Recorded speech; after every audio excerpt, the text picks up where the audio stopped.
नमः संस्कृताय मैं कौशलेंद्र प्रसाद विश्वकर्मा केपी बाल गंगा क्लासेस से आज की ऑनलाइन क्लास में आपका स्वागत करता हूं।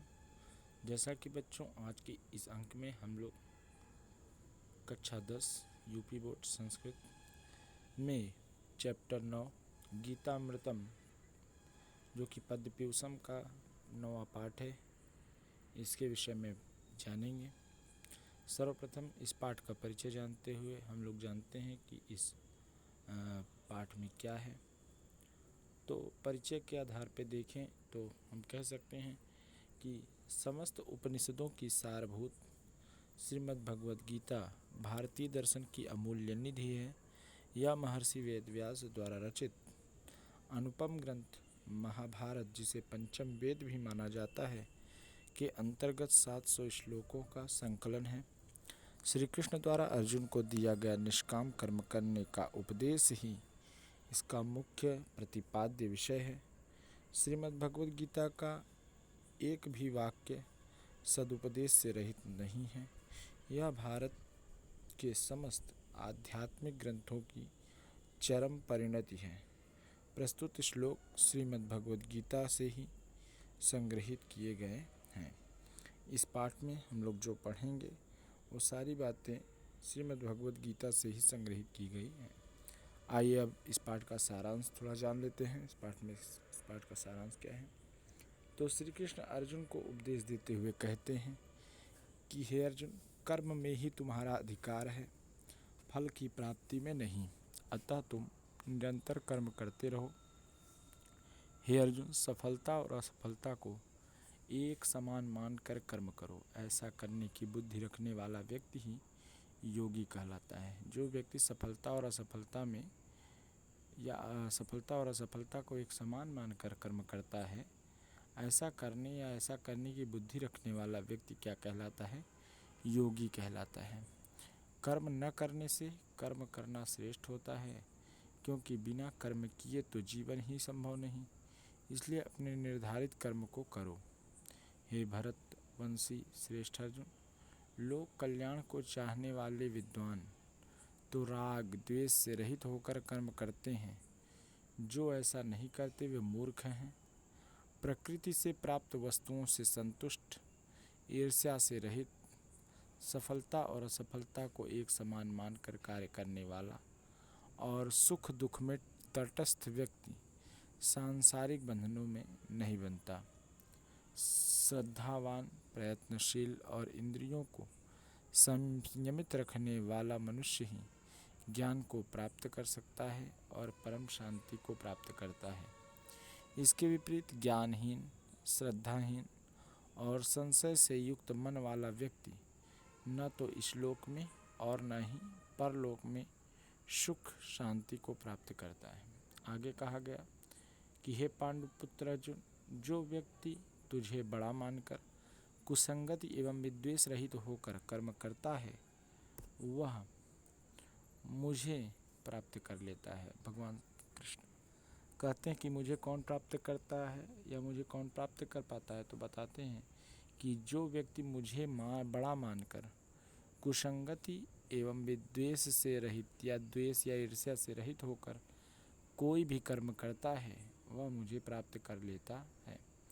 जो व्यक्ति प्रसन्नता, द्वेष, शोक, शुभ अशुभ इत्यादि में तटस्थ रहकर त्याग एवं भक्ति का जीवन बिताता है, जो शत्रु, मित्र, मान अपमान, सर्दी गर्मी एवं सुख दुख को एक समान मानता है और आसक्ति से रहित है, जो निंदा प्रशंसा में समान भाव रखता है, प्राप्त वस्तु से संतुष्ट रहता है और गृह त्यागी, स्थिर बुद्धि और भक्ति में सदैव लीन रहता है, वही मनुष्य मुझे प्रिय होता है। तो प्रस्तुत पाठ के सारांश में किस प्रकार कोई भी मनुष्य अपने कर्म को करते हुए सुख एवं शांति प्राप्त कर पाता है और कैसे वह ईश्वर का प्रिय हो सकता है, इन सभी बातों पर प्रकाश डाला गया है। आइए अब इस पाठ के पद्यांशों की ससंदर्भ व्याख्या देख लेते हैं। तो पहला पद्यांश है इसका कर्मण्येवाधिकारस्ते मा फलेषु कदाचन मा कर्मफल हेतुः भूमा ते संगोऽस्त्वकर्मणि। फिर से देखिए, कर्मण्येवाधिकारस्ते मा फलेषु कदाचन मा कर्मफल हेतुर्भूमा ते संगोऽस्त्वकर्मणि। इसका अर्थ जानते हैं। कर्मणि एव अधिकारः ते, भगवान श्री कृष्ण अर्जुन से कहते हैं कि हे अर्जुन, कर्म में ही तुम्हारा अधिकार है। कर्मणि एव अधिकारः ते, हे अर्जुन, तुम्हारा अधिकार केवल तुम्हारे कर्म में ही है। मा फलेषु कदाचन, उस कर्म के फल में कभी नहीं, उस कर्म के फल में कभी नहीं। मा फलेषु कदाचन, मा माने नहीं है, फलेषु माने फल में, कदाचन माने कभी भी। उस कर्म के फल में तुम्हारा अधिकार कभी भी नहीं होता है। कर्मणि एव अधिकारः ते, हे अर्जुन, कर्म में ही तुम्हारा अधिकार है। उस कर्म के फल में तुम्हारा अधिकार कभी नहीं हो सकता है या कभी नहीं होता है। मा कर्म फल हेतु भूम, इसलिए हे अर्जुन, तुम कर्म फल के हेतु मत बनो।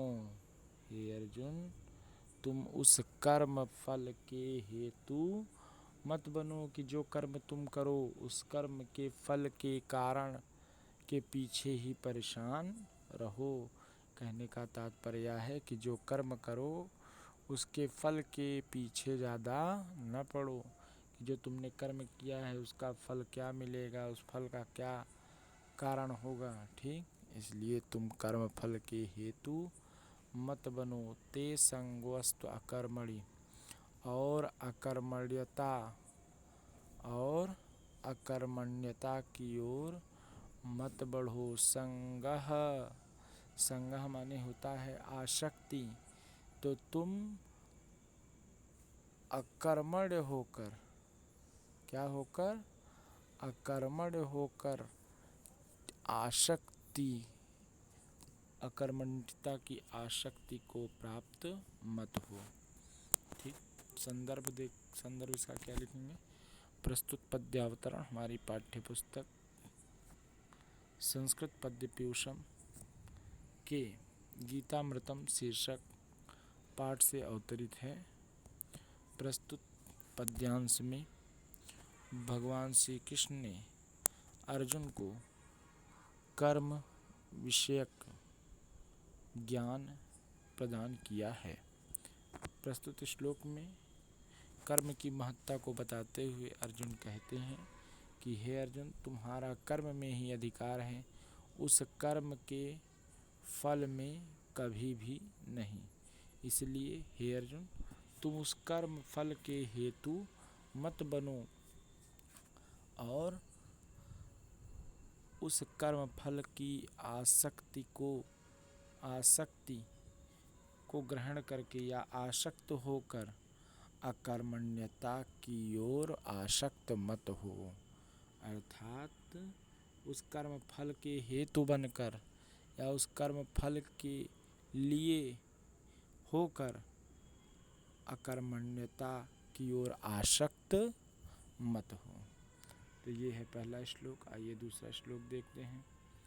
दूसरा श्लोक है योगस्थः कुरु कर्माणि संगं त्यक्त्वा धनंजय सिद्ध्य असिद्ध्योः समो भूत्वा समत्वं योग उच्यते। प्रस्तुत श्लोक में भगवान श्री कृष्ण कहते हैं कि हे अर्जुन, जो योग में स्थित रहते हुए, योगस्थः, योग में स्थित रहते हुए कुरु कर्माणि, कर्म को करते हैं। जो भी मनुष्य योगी होकर या योग में स्थिर रहकर कर्म को करते हैं, संगम त्यक्त्वा धनंजय, हे धनंजय अर्जुन, और जो आसक्ति को त्याग कर कर्म करते हैं। पहला कहा कि जो योग में स्थित रहकर कर्म को करते हैं, और दूसरा संगम त्यक्त्वा धनंजय, और आसक्ति को त्याग कर, हे धनंजय, आसक्ति को त्याग कर या कर्म फल की आसक्ति को त्याग कर कर्म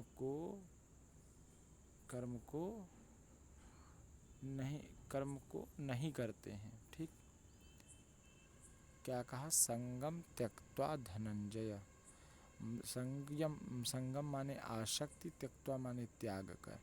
हे धनंजय, हे अर्जुन, और जो इस कर्म फल की आसक्ति को त्याग देता है या त्याग कर रहता है, सिद्ध असिद्ध्योः समो भूत्वा, और सफलता और असफलता में, सिद्ध्या माने सफलता, असिद्ध्या माने असफलता, और सिद्धता या सफलता और असफलता में समान होकर रहता है। समत्वम योग उच्यते। इस प्रकार समान रूप से सुख और दुख में समान रूप से या सफलता और असफलता में समान होकर रहने वाला ही योगी कहलाता है। प्रस्तुत श्लोक में योगी किसे कहते हैं या योगी कौन है, समझ लीजिए। तो इस विषय पर प्रकाश डाला गया है, या इस विषय के विषय में भगवान ने बताया है। एक बार और इसकी व्याख्या देख लेते हैं। प्रस्तुत श्लोक में श्री कृष्ण अर्जुन से कहते हैं कि हे अर्जुन, जो मनुष्य योगस्थः कुरु कर्माणि, योग में स्थिर रहकर कर्म को करता है, संगम त्यक्त्वा धनंजय, और हे धनंजय अर्जुन, जो आसक्ति को त्याग कर सफलता और असफलता में भी समान होकर रहता है, सफलता और असफलता में भी समान होकर रहता है, समत्वम योग उच्यते। इस प्रकार समान होकर रहना, सुख और दुख में समान होकर रहना या सफलता और असफलता में भी समान होकर रहने वाला योगः उच्यते, योगी कहलाता है। तो आशा करते हैं आज के दोनों श्लोक आपको अच्छे समझ में आए होंगे। इसी के साथ आज की क्लास यहीं पे समाप्त होती है।